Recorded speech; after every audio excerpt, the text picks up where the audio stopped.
people on Fox News just contradicting the hell out of themselves. So without further ado, let's run it. She's a populist. She's an economic and a social conservative. She's a reformer. She's a former mayor. She's the mayor, I think, of the second largest city in Alaska. He's been a governor for 3 years. He was mayor of the 105th largest city in America. And again, with all due respect to Richmond, Virginia, it's smaller than Chula Vista, California, Aurora, Colorado, Mesa or Gilbert, Arizona, North Las Vegas or Henderson, Nevada. It's not a big town.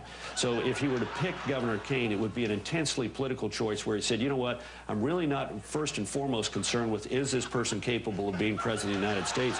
Millions of American families are dealing with teenage pregnancy, and as long as society doesn't have to support the mother, father, or baby, it is a personal matter. It is true that some Americans will judge Governor Palin and her family. For the sake of her and her family, we hope things calm down.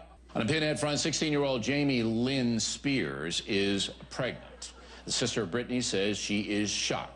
I bet. Here, the blame falls primarily on the parents. There have been tougher and harder questions that have been asked relentlessly by a biased news media about her daughter than about Barack Obama, who's been running for 19 months. A man would never have had to go through this. And it's the deep sexism that runs through our society. When a woman wants to be president, she shouldn't complain based on gender. I'm going to take my toys and go home because the big boys are picking on me. You're not strong What enough. happens when the boys in the Middle East, or the boys who run Russia, or the boys who run China start picking on you? Are we going to have the president of the United States saying, the boys are picking on me? This is what Hillary always does. Whenever she gets under fire, she retreats behind the apron strings. Let's talk about Sarah Palin for just a moment here.